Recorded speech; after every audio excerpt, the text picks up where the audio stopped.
I would discourage people from standing up and speaking publicly in South Africa. And this is a big tragedy in our country, sorry, because it's irresponsible for me to say, go and stand up publicly when I know that person's going to face harm, right? Yeah. So for me, this idea of the era of the brave, sadly, it's got to start top down, right? I think we need a president who's brave. And what I mean by brave, what I mean by courage is to face danger, but still act for doing what is right, still act to do what's for the broader good.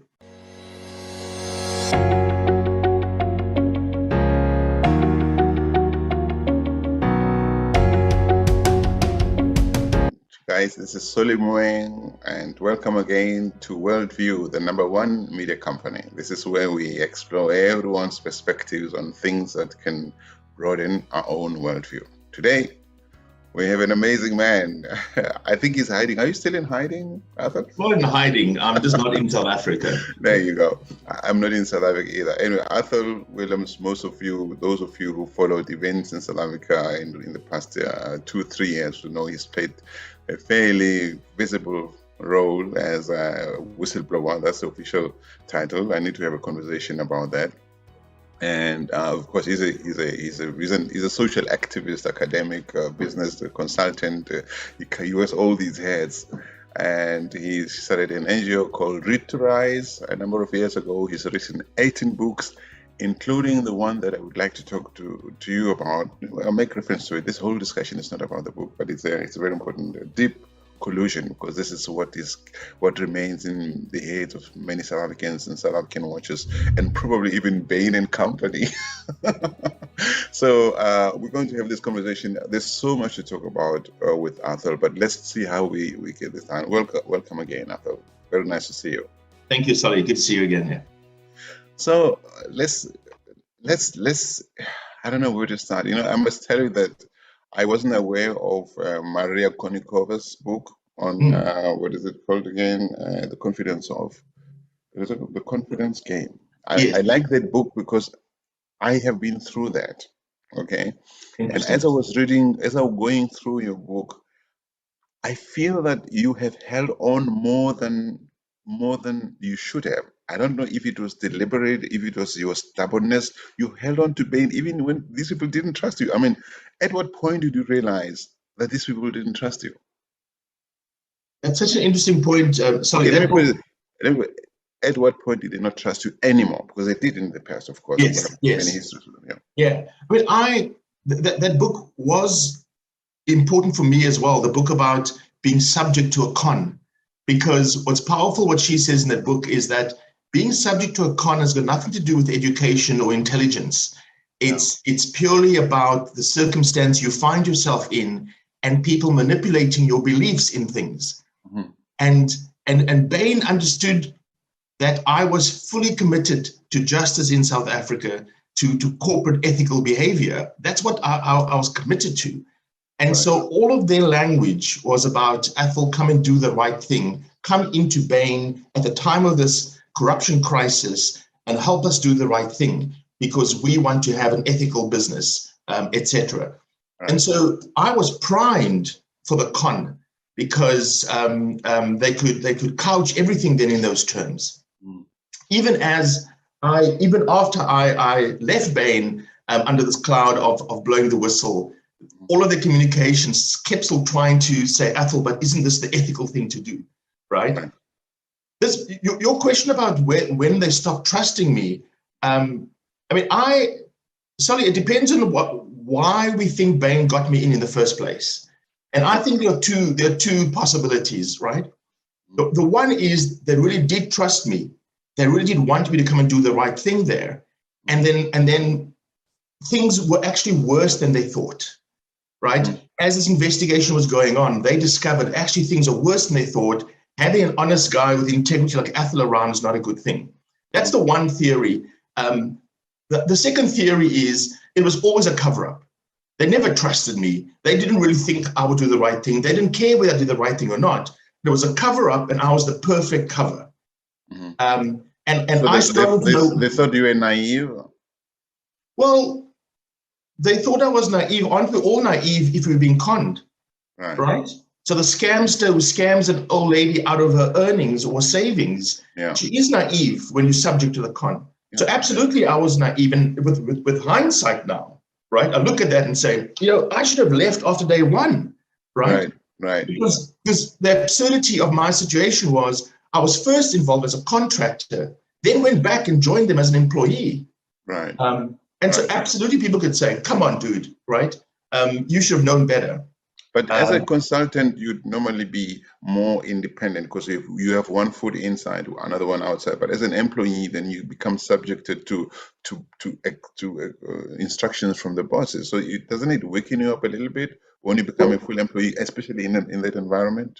Yeah, I mean, I agonized over that decision of whether to remain an advisor to Bain or to become an employee at Bain.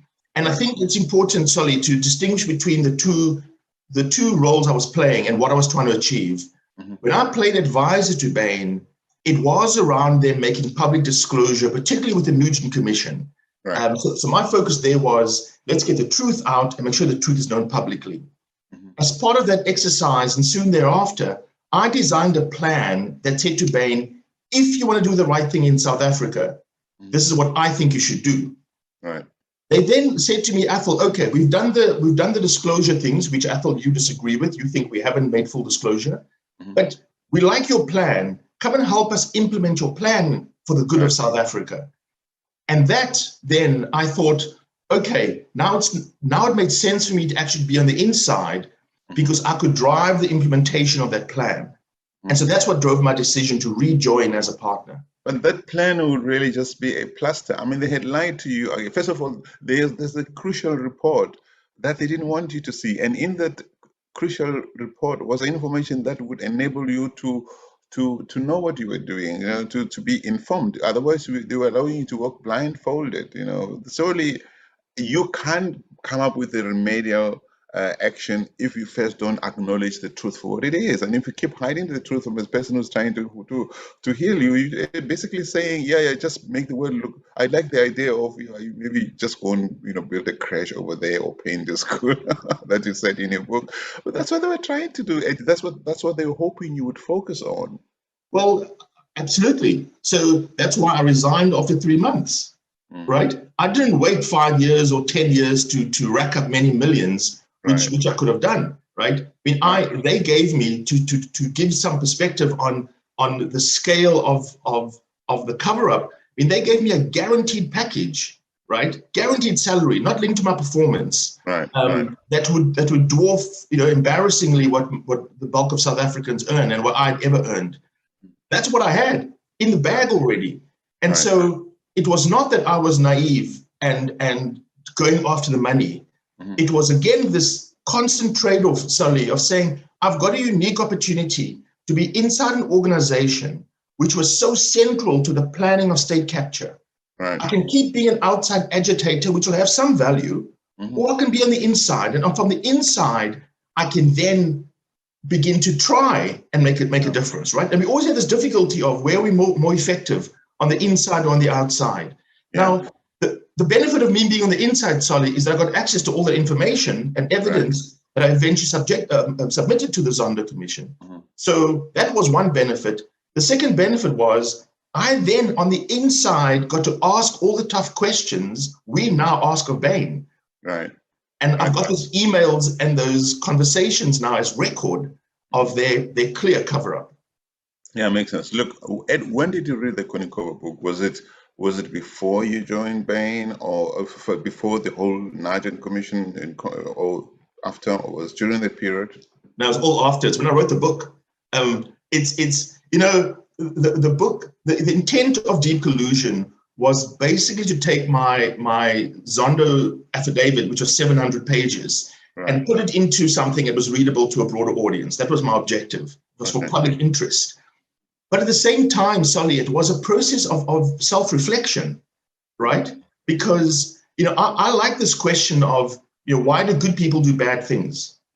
Because I think sometimes people do bad things not because they're bad people, but there are circumstances around them. And so I was very aware that even though I went into Bain with all the right intent, and I made it public, right? I wrote articles about why I'm going to Bain. I made it very public. Yeah. You could still argue that Athol, but you were inside this company with the key planners of state capture. Aren't you complicit?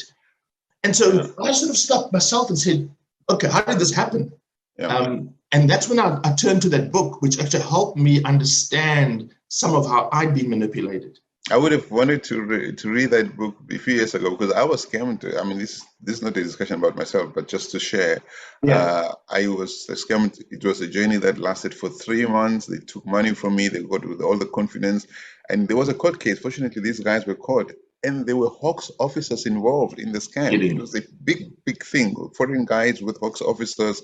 The Hawk officers were arrested eventually. I was intimidated not to be a witness. I was a sole witness. If I had died, anything had happened to me, I would not have had the opportunity to go as far as I had. You know what I'm saying? But the point is, throughout the court process, I kept being asked, but why were you there? You were willing. You did this. You did, They didn't do this. You did this. And it's true. You get caught up in this thing that you become part of it. You think you're part of it. You think you're working with people who trust you, who are working with you, but actually they have their own plan. No, absolutely. And what's powerful what that book says, this book about the con game, the confidence game, she says in there, they don't force you to give anything. They manipulate you to the point where actually you're willingly doing it, right? And so rightly we can be, people can ask tough questions of us, of saying, well, you willingly did this. No one forced you. Yeah. But why has nothing happened to people like Tom Moyane? And I mean, why? I mean, he's sitting there. Do you think he's scared, or he's okay? He's been assured that everything is okay. I mean, we're speculating now. Sorry, which right? I mean, I try and avoid speculation. Well, so far nothing has happened to him. Nothing has happened. No, nothing has happened. And in fact, even the Zondo report says he should be prosecuted for perjury. That's it, right? The entire Zondo report, the entire Zondo Commission and Nugent Commission demonstrated, apparently, right, that Tom Moyane was central to the destruction of SARS. And all we can say is we should prosecute him for perjury. I find that peculiar. This man should be prosecuted for something, for treason, whatever it is to damage our democratic institutions. My best guess of why nothing's happened is that we're in this very tragic situation in South Africa where anyone who points one finger finds that 4 fingers pointed back at them, right? Because state capture, by its definition, is this web of corruption. It's not a one-on-one transaction. There's a web. This web is connected, and so everyone, in many ways, is implicated. I naively, to talk about naive again, Solly, I mean, I naively believed that I was going to blow the whistle. I knew Bain would be an enemy and other people are implicated. But I really believe that broader South Africa, broader business would stand right behind me and say, we will support this guy in his fight. Nothing's been further from the truth. You became untouchable. I became a leper. I became a disease. I became something to be rejected and abandoned. Has Bain, I mean, are they still doing any work for any SOEs in South Africa at this stage? Bain's business in South Africa is booming. Booming, right? They're adding new partners to the business. They've been hired, for example, at Sasol, where it's known that Sasol, we have hundreds of millions of rands a year. So that's the question, Solly. Why is their business booming? I've given Bain massive free advertising in South Africa. Because if you're an unscrupulous business, you actually love doing business with Bain, right? It's the same reason people don't want to hire me and probably don't want to hire you, right? Bain has said, we'll bend the rules to get your results, Mr. CEO, Mr. Board members. Right. That's very, very sad. It really is sad. I mean, I want to read a piece, something you wrote here, towards the end of your book. Just allow me. You're saying, and this is it goes to the core of this discussion. While the primary actors in state capture are most visible, we should not forget the secondary actors. The many banks, accounting firms, law firms, management consulting firms, companies, and individuals who assisted the primary actors, and therefore and themselves benefited from state capture. These secondary actors are state captors too. They participated in the attack on a society and benefited from the looting of our public institutions, resources that should have been directed to the public. And further down, you go on to say we need to enter the era of the brave, right? So you're saying the real enemy is our apathy, our willingness to look away when atrocities are being committed. But it's also fear, isn't it? Yeah. So those things go hand in hand. I think it's this, the apathy and fear are important things to investigate, Sully, because my view is Bain is a problem, but not the problem. Right. The ANC is a problem, not the problem, right? I think the problem in South Africa is exactly what you've pointed out. It's our apathy to stand up. It's our willingness to look the other way, right? And I keep saying this every time there was a corrupt transaction, right? Some CFO, some finance director, some audit committee member signed that off, right? Look the other way. These things just happen in the ether. There are chains and chains of ordinary people today still in their jobs who look the other way. And I think that's at the heart of what enables state capture. So, I mean, it's almost like we're talking about a culture of doing things in South Africa. Maybe it's not limited. Many people will point out that it happens all over the world. But the thing is, it has crippled South Africa. People either look away, those like yourself who decide to stand up and speak out, or we say there are consequences. It's not costless, like you write in your book. Yeah. I know that. Yes. But there are other people who are not necessarily titled whistleblowers, Athol, who refuse to sign a document. So there are people who speak out, who go to TVs and newspapers. There are other people who say, I'm not signing this thing, it's not right. And those also suffer quietly. They are not whistleblowers as defined, as we understand the definition, but there are many people who stood in the path of wrong in South Africa, who have been fired, and they are afraid to speak out, because if you do, you end up being blacklisted. You can't get a job. How do we change the culture? I mean, how do we get South Africans to realize, and you say it nicely in your book, that each one of us has a role to play, and we have to agree what kind of society do we want, whether it's in South Africa or globally. Sully, I think we need to be thoughtful about the role we play. I'm certainly not saying everyone should be a whistleblower. In fact, for me, sadly, let's go beyond whistle, because not everybody has to whistleblow in order to stop wrong, right? That's exactly what I've just said, right? So I'm saying we've got to be thoughtful about the role we play. We must play different roles. Right. I'm not saying everyone must be a whistleblower, right?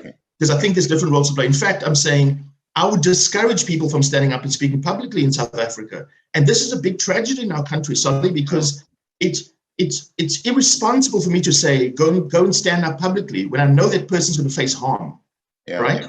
So for me, this idea of the era of the brave, sadly, it's got to start top down, right? I think we need a president who's brave. And what I mean by brave, what I mean by courage, is to face danger, but still act for doing what is right, still act to do what was for the broader good, right? Because everyone along the chain is saying, I will lose if I do the right thing. This is this apathy and fear. Now, we need some people to say, I'm quite happy to lose. I'm quite happy to suffer something for the greater good. That's what we need.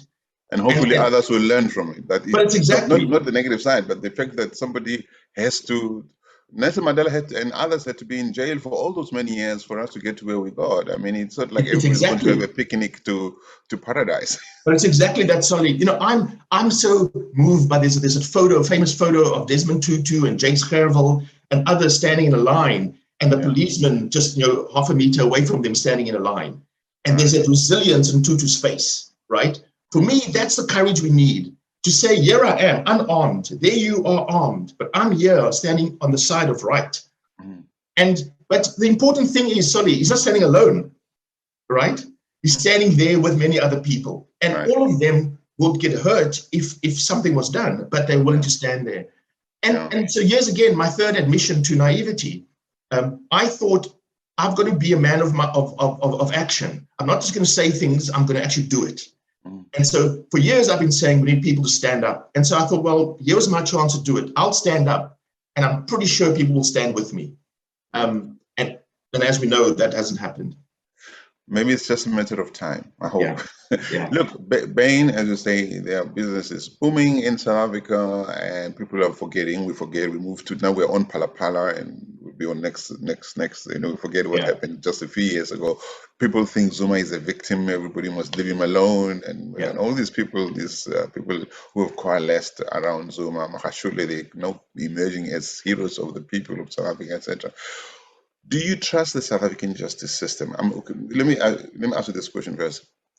In hindsight, do you think commissions of inquiry are the right way to go, or should we have rather a more criminal justice, like crime investigation and prosecution system that is a lot more well-resourced and willing and politically unencumbered? Yeah. Look, commissions of inquiry are truth-seeking initiatives, right? They're not geared up for, as you say, for prosecution. They're about gathering the truth. And so I think truth is a precursor to justice. We need to know what happened before we can, prosecute. I think the Zondo Commission or these types of commissions should be very brief and look at the Nugent Commission. It was 3 months. It didn't solve everything, but it got to the heart of it. Of the issues at SARS, and then we needed prosecutions. We needed the NPA to pick that up and to do something with it. That's where it's fallen over, right? I mean, nothing's happened after the Nugent Commission, which ended in 2018. It's 4 years ago. Nothing's happened since the Nugent Commission. That was a 3-month commission. Right. Now we've got a 4-year commission, and the question is what will happen? I prefer shorter commissions. Get to the heart of the key issues and then hand it over to prosecution. Because ultimately, that's what we need, right? Wait a minute. I mean, why commission? Why not a criminal investigation that leads straight to prosecutions? I mean, I don't hear of America talking about commissions. That's why, and I read in your book, that Bain was more fearful of an extended Department of Justice, U.S. Department of Justice investigation and possible criminal prosecution than by South African commissions that are just going to embarrass them in the public and lead to nowhere. Why not just go straight, give the crime investigators like the Scorpions we had in South Africa the tools they need instead of going into commissions that waste money? I mean, come on. I agree with you. So we're agreeing it's got to get to prosecution. The question is, do we need this thing called commission in front of it? And you saying no, I'm saying a short one, others say a longer one. Well, you had a short one with the Nugent, but it lets nothing's happened. No, you're right. Because the thing is also, we need to discuss systemic reasons as well, obviously. Because if you have politicians, we know that in the ANC, even Ramaphosa has said it a number of times, the ANC comes first. Now, if you have a president, and we know that between the president of the party and the president of the country in the current system, the president of the party is more powerful than the president of the country is more symbolic. They're the ones who go to all these fancy tours all over the world. But the party president, like Mbeki, learned the hard way, has to put the party's interest first, otherwise they're out. The MPs in South Africa have to put the party's interest first, or they are out. So when you have that kind of situation, and the party president is the one who approves the commission or who informs the terms of reference for the commission, then it's going to give us a round around like a soap opera. Yeah, look, I agree with that. I mean, I think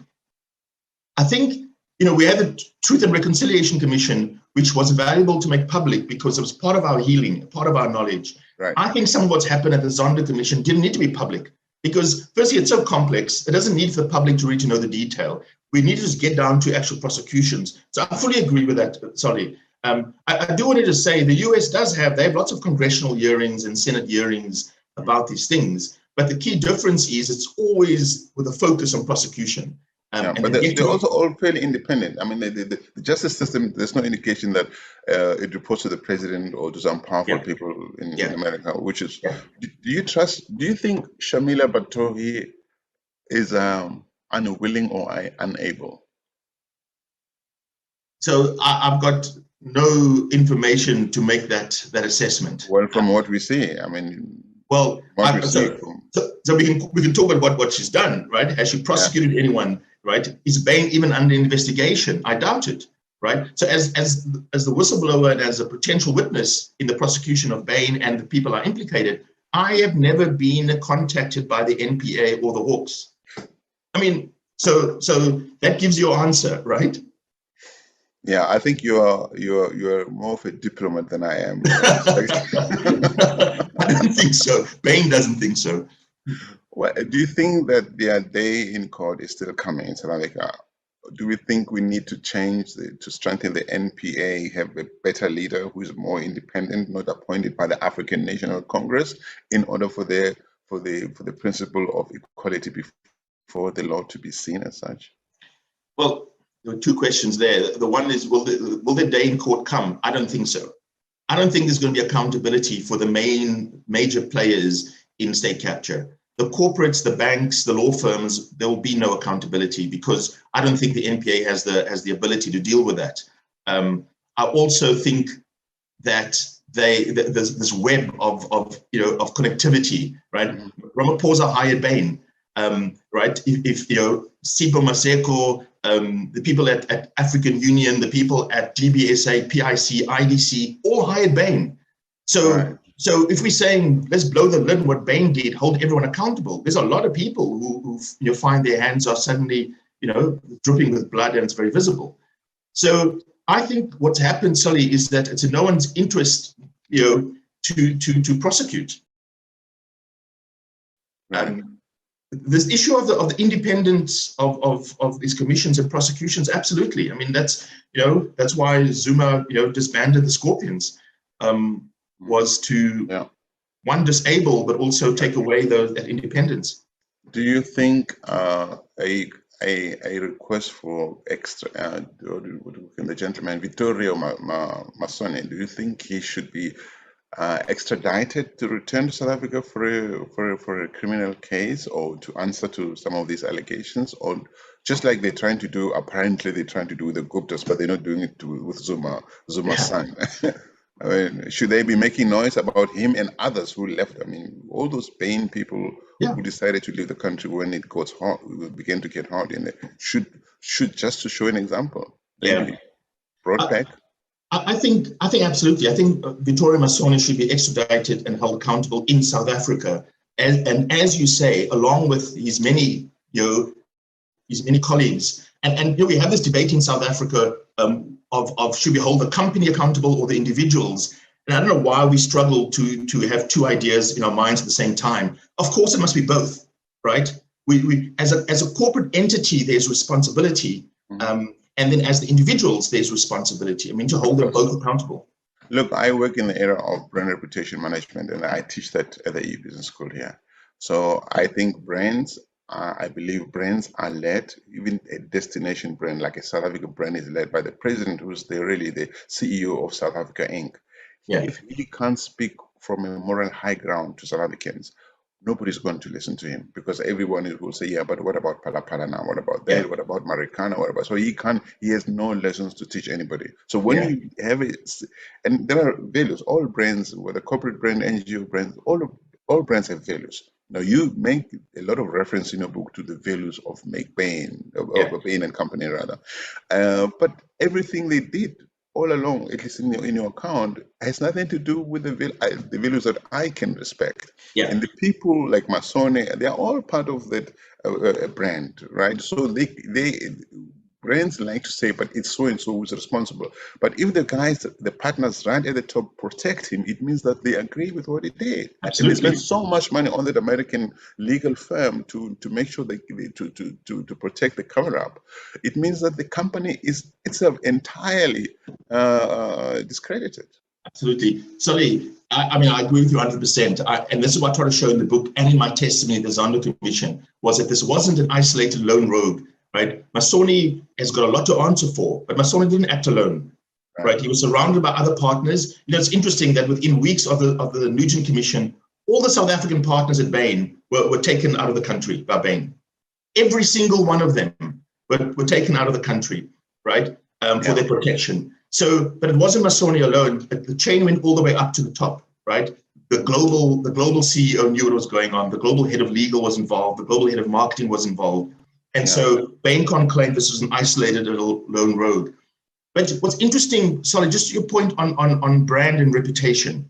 Right. I think there are probably, and you'll know this better than me, there are two broad aspects of reputation, though. One is built around the character, around your values. Oh. But the other one is built around your capabilities, right? Mm-hmm. And I think sometimes those go in tension. So why are companies in South Africa still hiring Bain? There's no doubt their character has been tainted. Yeah. But at some point, our wonderful, leaders in our country, our business leaders, and even our public sector leaders are saying, character, who values character? We want capability. And Bain are willing to do things for us at a discount now because they're in trouble. Well, I have worked for a big brand in South Africa, which I still respect to this day because they live their values really very largely. And I've seen very talented people being fired. And I would sit there and say, how are they going to replace this? They got fired for acting against the values of the business.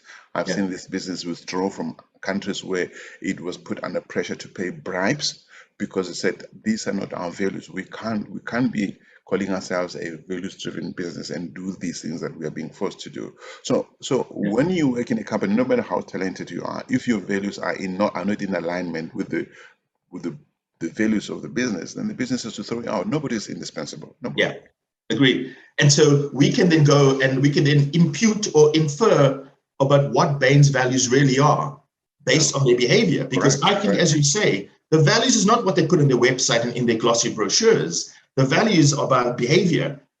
Vittorio Massone was the longest serving head of the office in Bain's history. Right? Yeah. They kept him because they liked what he was doing. And even when people around him, like myself, raised concerns about him, they still kept him because they liked what he was doing. He was living out their values. And I think that's when we look for values. Yeah, I hope that you're wrong and I'm right in the sense that there will be prosecutions. I hope that Batohi will have a change in government. It's probably not going to happen between 2024 because the whole system is rotten. The cancer is throughout the system. But we need to rebuild South Africa in a way that even people like yourself, myself, who've had to leave the country, and many, many, many others, I can feel with confidence because people who've left South Africa remain connected to South Africa, no matter what we say. So, you know what I'm saying? And they want to see that country thrive because they want to say to their neighbors, their new partners and friends, see, that's the country I come from. But we're not giving them sufficient reason to say that. I absolutely agree. And Sully, it's something you touched on, right? I think it's right for us as citizens to hold our government accountable, of course. And it's right for us to hold leaders across the spectrum accountable. But I think it's also important for us as individuals to say, now, what am I going to do? And the thing that concerns me in South Africa is our lack of compassion for each other. Right? Go down to the most vulnerable. Right? The way we treat children, the gender-based violence we see, the general violence we see. I see these are connected to state capture ultimately, sorry, because stealing and state capture is a demonstration of disregard for the other, of saying, you don't matter, I'm just going to take from me. And that attitude, I think, is a thread throughout our society. And that's why I think it's important. You mentioned Read to Rise, the NGO I started a few years ago. All the books we discuss with children, and we've distributed almost 250,000 of these books now, is focused on these values of compassion, of connection, of being good citizens. Because that's where I think we need to start investing in a major way to begin to address these issues. Now, towards the end of your book, you make reference to being disappointed in those people, especially close friends of yours in the business community in South Africa, that distance itself, those who distance themselves from you. You're disappointed in those people. Do you still feel that way? I do. And that for me, that continues to be sad. Do you still consider yourself their friends? I like this definition. The Chief Justice Zondo gave us a definition of friendship. Do you recall that? When you were saying, I think it was linked to Zuma. Zuma was saying he was Zondo's friend. And Zondo said, I've never been to his house. I've never been to a funeral. I've never been to his birthday. Therefore, we're not friends. And I kept thinking about that, saying, wow, okay, if that's the criteria, then, do I have any friends? The business people, the CEOs in South Africa who I know, and there are quite a few, know that almost weekly I reach out to them, right? This has been part of my humiliation, and it's been a humiliation, right? and these are all names you know because they're CEOs of listed companies. I write to them and saying, are you going to support me in what I'm doing and what I've done? I didn't just stand up once and say something. Right. I'm continuing to campaign for justice in South Africa. The fact that Lord Peter Hain can go to the House of Lords almost every week and say something about what's happening in South Africa is because I'm working with him. Right. I'm keeping him updated. I'm writing speeches for him. I'm sending documents to him to campaign. This is Oliver Tambo type campaigning, right? I'm using my position out the country because I can't be in the country and saying, we need to keep these things visible. And I'm writing to the CEO saying, are you willing to support me? I've given up my income for 3 years. I'm living in a student dorm in a foreign country. Right. But I mean, that's not necessarily looking for friendship. You're saying, look, I still have a role to play and you guys have a role to play, no doubt. Are you willing to work with me? That's a different thing to, do you want to be my friends, really? Well, I'm writing to them because they are my friends, not because they're CEOs. Okay. So these are people. Are they responding to your emails? No. Okay. Now, I'm asking you this question. I want to read just another thing you wrote right towards the end, which worried me a little bit, I must say, in your acknowledgement. You said, the good people at Bain need to hold their leaders accountable. That's fine. I remain proud of my career with Bain, and I underline this, I continue to consider myself a friend of the firm, even if it has decided otherwise. Why do you consider yourself the friend of this firm that has brought so much harm? Are you trying to say I'm leaving the door open in case you want to engage me in the future? Well, I don't hold the view that because a father in a household committed a crime, their whole family are criminals. I don't hold that view. But those leaders are still running the brand. Absolutely. No, they are. And the reason I said that, one, because I believe it, which you rightly can challenge. But secondly, I'm saying the good people at Bain need to realize what their leaders are doing in their name. And so they need to act and speak up to cut out that cancer from their company. But they can't. Many of those people that the good people you're referring to are the small employees who need their salaries. Maybe some of whom salaries don't reach the end of the other month. So people like those are the ones who are the most weak. They'd rather be sailing below the radar, not saying anything. I mean, in all companies, even at SARS, there are people who were just doing their job. Sorry, I'll avoid this easy dichotomy of them and us, right? Because now I must say, I hate Bain. I hate all 11,000 Bain employees. They're all bad. I don't. That's not how I see the world. Yeah. No, but the opposite of "I'm your friend" is not "I hate you." I mean, you don't move from one extreme to the other. The opposite could be I don't want to have anything to do with you anymore, while you have not done right over there. I'm saying this organization has done something very wrong and despicable, and continues to do it at the expense of South Africans. 60 million of us South Africans. Right. When I say I'm a friend of the organization, doesn't mean I endorse what they've done. It's saying I'm willing to talk to you if you want to do the right thing, right, and repent and make amends. I'm willing to talk. It doesn't mean I endorse what you've done. Okay, so let's talk about business leadership South Africa. Mavuso, with Cecile Mavuso. I got the impression, a few others did, that you went too personal on her, and my knowledge of her is that she's also almost like you. She's in there, but she says all the things that need to be said. Few people in business are able to say the things that she said on her own, but she also plays with the rules. She eats with the rules. So I don't know to what extent she feels there's a line I can't cross. She must. But you seem to be blaming her and going after her. Why? How was it personal though? I mean, she's the CEO of an organization that endorsed Bain. Right. Do they endorse? I mean, there's a difference between what does endorse mean? Well, you endorse in different ways, right? When I post a picture of myself and Solly on Facebook, there's an element of endorsement. It's a very weak endorsement. There's another endorsement is I have a club and my birthday parties, and I invite Solly to those birthday parties and to my club. That's a strong endorsement. I agree. Right? Yeah. And so BLSA under Mohali under the previous head, right? Yeah, Bonang Mohale. Yeah, took a very strong, rightful stand, true to their principles, and suspended Bain, not expel them, right? Just suspend. Suspend is just a rap on the knuckles, not expelling. Right. And then did this very noisily, And then very quietly, they let Bain back in, right? And I was the only person who noticed that, right? Did that happen while Mahali was there or after? After Mahali was there, right? Okay. Yeah. So now your question is a strange question, actually, because you're saying I went too personal on the person who leads the organization. I'm saying the impression out there, I've discussed it with a number of people, is that you seemed to be going to be fighting the person and not the organization. I don't know the person. I mean, I did not. I said nothing personal. I don't understand what you mean by personal, because for me it was this decision. All I ever talked about was the decision that BLSA made to readmit Bain, and then to keep defending that decision. Okay. Right. Look, this is an opportunity to clarify this confusion in quotas where it does exist.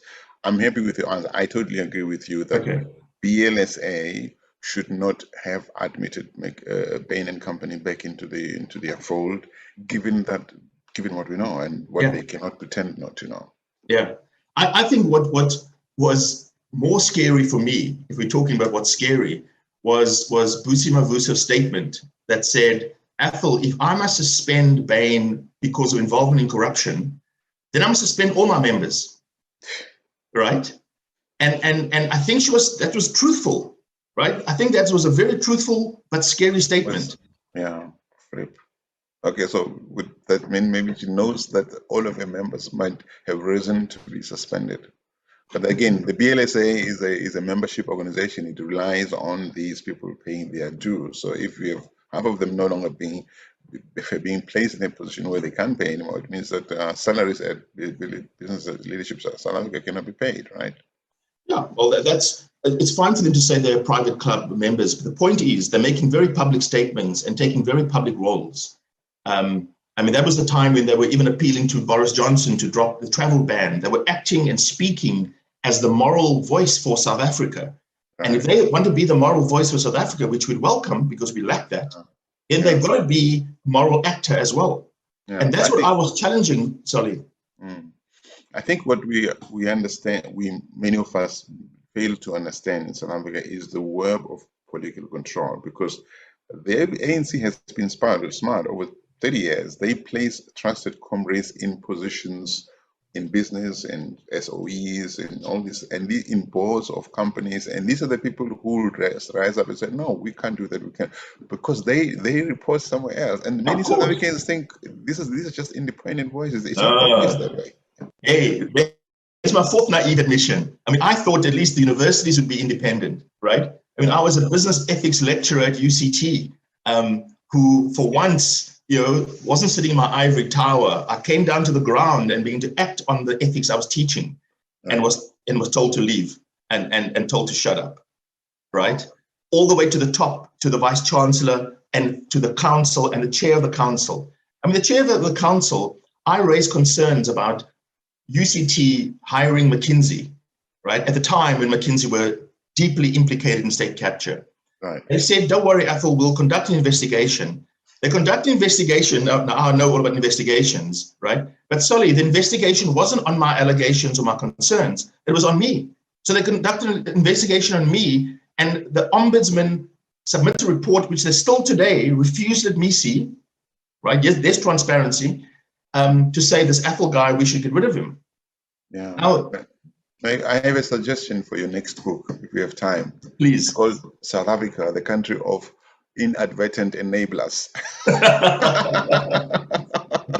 You're the brand guy, so that title might have to work on, right? Well, the thing is, I mean, it really is painful when people don't realize that they are doing or not doing stuff that could help. I speak to a lot of people, as you can imagine, and I have people working in institutions. I've had people sending me stuff to say, sorry, this is what's going on. Please don't mention me. And I respect that, of course. Yeah. Some of them are single mothers, with the bond and children to school and all that. But they say, sorry, this is happening, but I don't want to be involved because I want to be in trouble. I respect people like that. I think they should keep doing it, find the right people to share that information with. But there are other people who say, I pretend not to know. Yeah. There are people who, just like it happened to you pretty much, I've had people who were told to remove me from their websites, because if they do keep me on their websites, they're not going to get jobs. They're not going to get the tender. They're not going to get that renewal of a contract. And many would quietly just remove me. Others would say, hey, bro, this is what was being said to me. What can I do? Yeah. But then, you see, so I agree with this discussion, but then we say, well, it's all a mess. It's all a mess. Let's just give up. And I don't think it's all a mess and let's just give up. I think it's, again, where we most leverage, what's at the heart of it. And maybe you and I answer that question differently. But for me, it's about our individual courage we're going to take to say, not me, not on my watch, right? And you know, I've said to people, sorry, everyone says to me, Athol, how can we help you? Let's get a crowdfunding campaign. And I say, I don't need a crowdfunding campaign. I need you to write to your politician or write to your CEO and say, why aren't we doing something about whistleblowers? They go, oh, can't do that. I'll give 10 Rand rather, right? And because you raised this point right at the beginning about the systemic nature of the difficulties and the problems we face. Because when an injustice is structural, which is the case in South Africa, you also find most participants in the injustice are not bad people. They're just doing their job, right? They don't want to be in trouble. No, but it's exactly. But even those, they're moving this machine forward. They're making this machine work, and they themselves don't even know the role they're playing in the broader thing the machine's doing. You know, it's like when I now go and ask for help or for support. Someone just says, Athol, my board will never approve it, right? They are not bad people necessarily, Sully, but they are part of the systemic nature of how we then shut people down. Yeah, that's so painful. I mean, I think something systemic has to. My view is that we don't just need to replace Solly with Athol with Maggie. What we need to say is, how do we restrict Solly's powers? How do we enable him to do what he must do in the job, but not to give him so much powers that he's going to give cancer to the entire system, as it were. Exactly. Because we have seen that from my Deputy Chief Justice, the one who was the Moseneke, the one that Zuma, shafted aside. He said, we trusted so much in the President Nelson Mandela that we gave so much powers into the presidency, we didn't foresee a Zuma getting into that office. And that has not changed. We think that if you put somebody who speaks English well, who puts all the commas in the right places, and who dances, who speaks well, and is lovable, nothing is going to happen. We need to have a conversation about the electoral system. I'm happy that's happening. We need to have a conversation about what powers do you give to the presidency. I live here in this country, in Switzerland, as you might know. You're a president for 12 months here. You don't have any powers. There's a committee that elects within itself what they call Federal Council, Conseil Fédéral, that chooses, okay, Athol, you are the president for the next 12 months, but you're still the Minister of Health, okay? But you don't so your job is to represent the country when you go to the UN, when you go to all these fancy places, but you don't have the power that goes to your head. And that's the thing we have in Africa. I think it's not just in Africa, in France, and places where the president is so powerful that one man or one woman alone is not good. It's not good to place too much power in the hands of any individual. I agree. I agree. It destabilizes the system, and actually it removes agency from individuals, right? Because this is what I hear in those systems where you've got this powerful leader. Everyone now looks to the leader to do things. It's completely robbed of agency. And they're afraid. They're afraid to make decisions. I think something I'm also observing when you listen to the dialogue in South Africa, the debate, even the political debate, and what are we trying to achieve? And people talk about economic justice, and I think it's an important thing to pursue. My image of it, Solly, is that we've got this hill where all the rich live on top and all the poor live at the bottom, and no one's trying to say let's flatten the hill or let's raise the level up to the hill. What we're really fighting for is who gets to live on top of the hill. And I think that's, for me, is what's got to change. During the time of the Roads Must Fall, I kept saying, you guys want to tear down a statue as a symbol of your oppression. The symbol of your oppression are the mansions in those leafy suburbs. That's the symbol of your oppression, right? And why don't we tear down the mansions? Well, because we want to live in the mansions. We don't want to tear down the mansions. We want to be the ones in the mansions. And I think what we need in our country is this rethink about, this standard of living which we take as the norm. But just a minute, you don't really want to tear down the mansions. You want to create opportunities and environment where others can build their own mansions. You'd want to think I would say that, right? I think there are some mansions need to be torn down. I never profess destruction. I don't want things to be torn down and destroyed. But I think we need to. It's untenable to say let's get everyone to live in a mansion. It's a nice romantic idea, right? Our planet can't support that. Our resources don't support that. The point is, we all can't be driving 5-liter BMWs. I think you misunderstood. I'm not saying we should create opportunities for everyone to build their own mansion. I'm saying we should create the opportunities for everyone to have an option to, if they want to. You must still have the conversations about whether it's the right thing to do or not.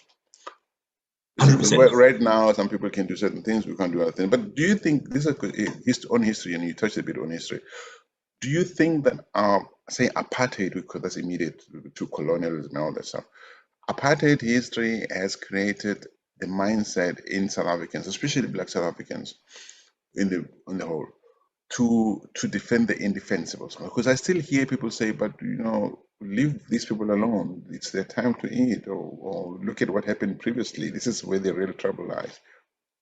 Yeah. Or people talk about the white, the what do you call it, the imperialists and white, what do you call it, the white, the domination of white, the white way to do things, as it were, as the real problem facing South Africa. Yeah. Look, I mean, many decades and centuries of colonialism and apartheid has messed with our psyche. It's distorted how we see ourselves. I mean, this is the big, sort of Black consciousness project that's been trying to get off the ground for many decades. Right. I think most of us still see ourselves as imposters in this new sort of world of freedom. We see white as better. And I saw this again in business in South Africa. You bring a white consultant with a foreign accent, right? He knows better than your local Black guy with his local accent, right? This is just, again, just briefly on Bain. Bain's office in South Africa is the only one in the world where they've got foreigners who run their local office. The only one in the world. In India, there are Indians. In China, there are Chinese. They know. Find skills in South Africa? No, not that at all. No. It's they know in South Africa, Black people buy from white people, right? They know in South Africa, if you get a white guy with a foreign accent to say something, they'll believe it. Even a Black guy with a foreign accent is more trusted than a Black guy with a local accent. Yeah. So I agree with you, Sully. I mean, this idea of freedom of our minds, how we see ourselves, I think is a massive issue here, right? Of if you look at this debate, and I'm sure you have this as well, of what does African leadership mean, right? What does African leadership mean? Today, nothing. No, absolutely, right? It can't just mean you took away a white leader and put a Black leader there and said, now we've got African leadership, right? African leadership has to be something different. And the thing is, if when we all go to Oxford, as I've done, and all go to Harvard, where do we then learn African leadership? Yeah, but Africa can never go back to 200 years ago. We live in a world, we are part of this global ecosystem.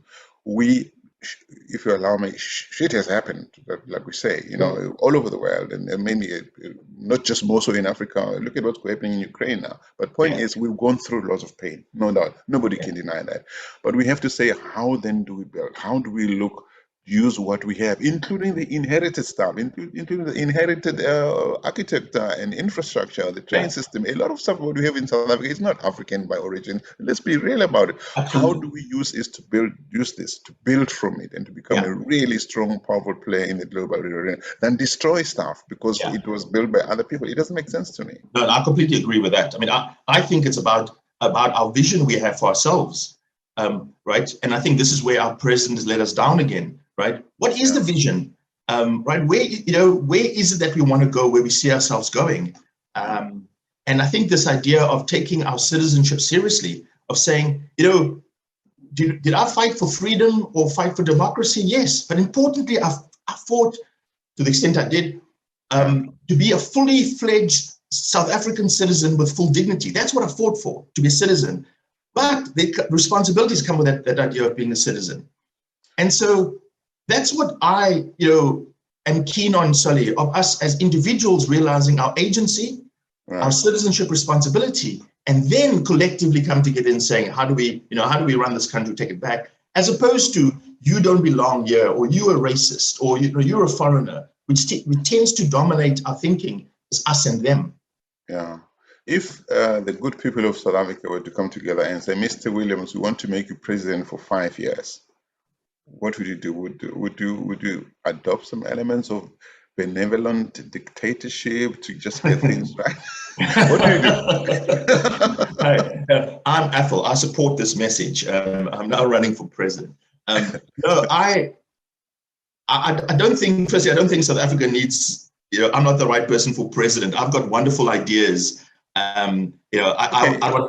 If they made you very close, I call them in my practice the whisperer, the person who's so close to the powerful guy, but the powerful guy must trust them, right? So you are in that position.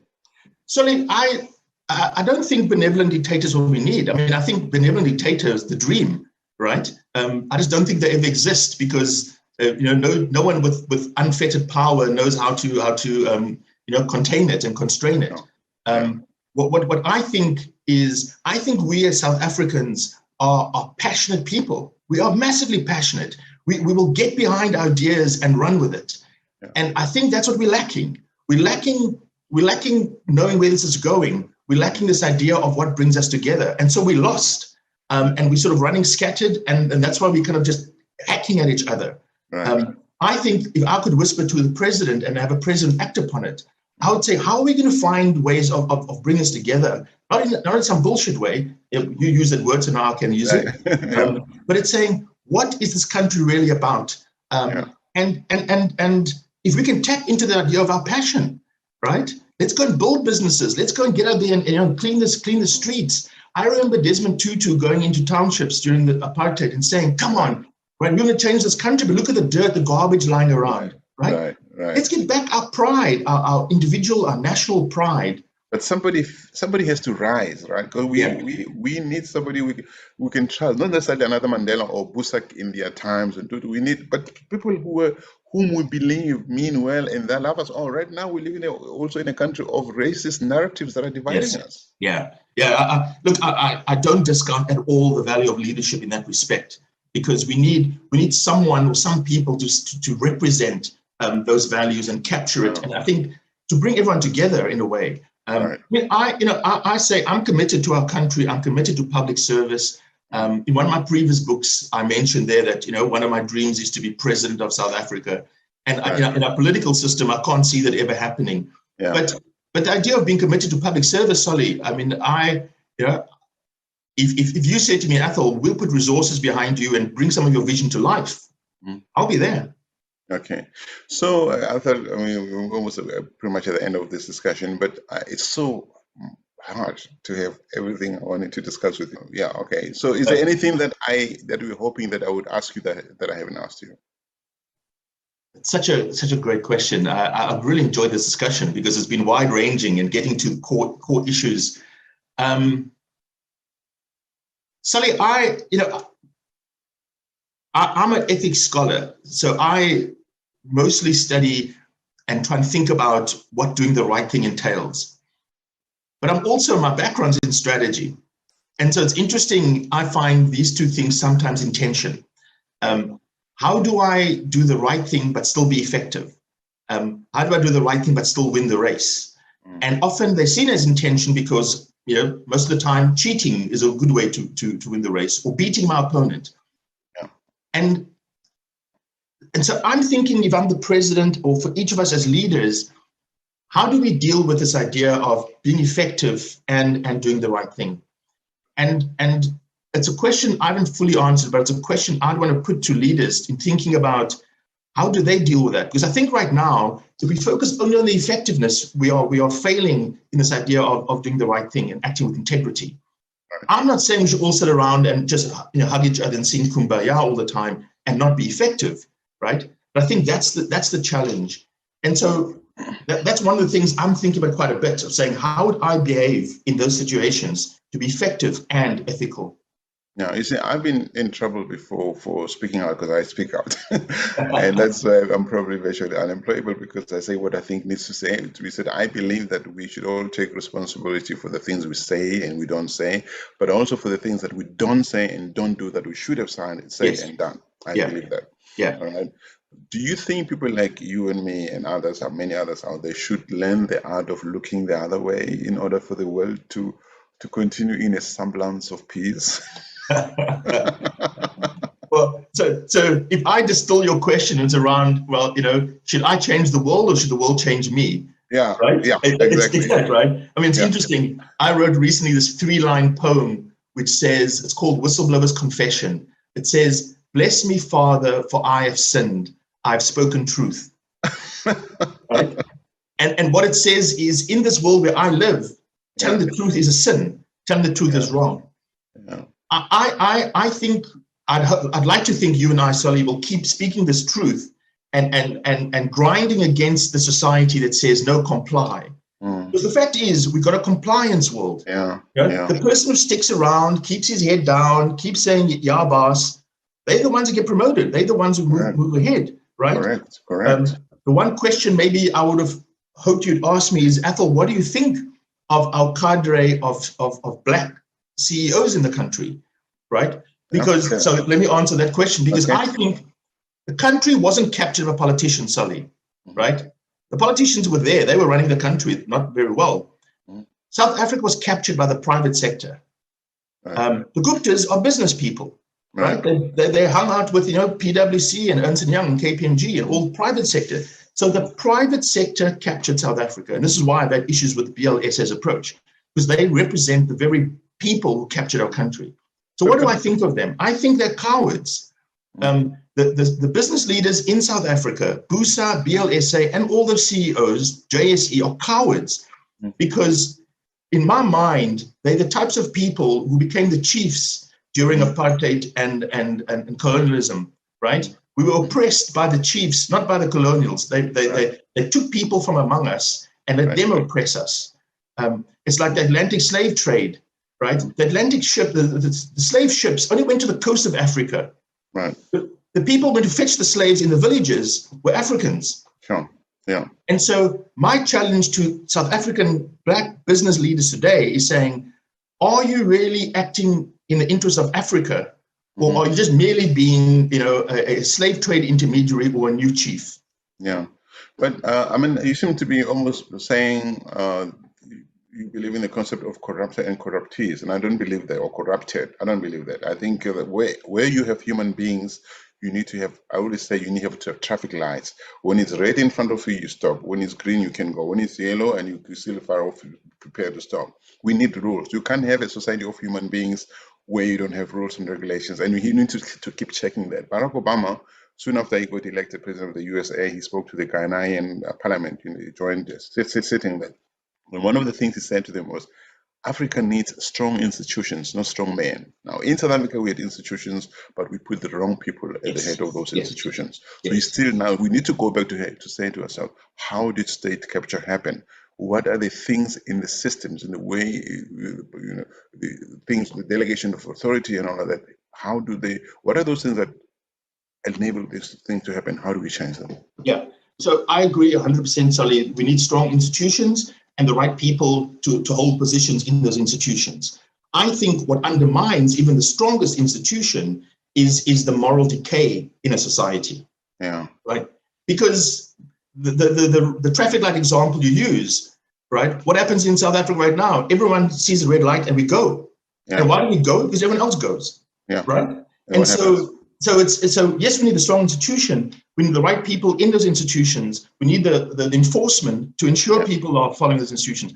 But you can't enforce your morality. We fundamentally need people to say, I take responsibility for my actions. Yeah. But anyone can go rogue. You still need the system to stop them. If a train driver here decides he wants to kill people and he starts driving at a particular state, the train will stop him. The system will say, no, dude, you're not allowed to go this far. Stop. Yeah.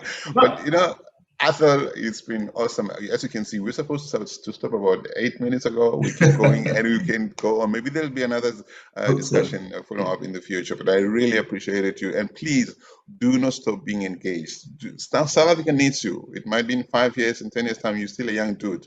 You have a role to play, and you don't have to be physically in South Africa to contribute to the growth of that country. Actually, South Africa needs many ambassadors who are committed, who want to say to other people who work with them, guys, we can still make this thing. This is the contribution I can make. They can't stop us. We don't have to be there to continue playing. No, it's exactly. Sorry, I really appreciate this sort of in-depth wrestling with ideas, the insightful discussion. It's rare, so I really appreciate that. And this platform of WorldView, I think, is powerful. So thank you for doing that. Thank you. And I just want to say to our leaders, listeners out there, or viewers, if you're still here, you obviously love the conversation. We rely on you to share it further, to tell other people about it. And if you want to support WorldView, which is a really privately owned initiative, please write to us at worldview.help@gmail.com. We appreciate you sharing us, going into our platform, social media platforms, and just telling the world about WorldView. Come and join us again in the future. Athol, thank you very much. My brother, thank you very much. Yeah, and of course, this is me, Solly. Oh, is this you back? Okay, bye-bye. My brother, keep going. Stay strong. Okay, thank you. You too.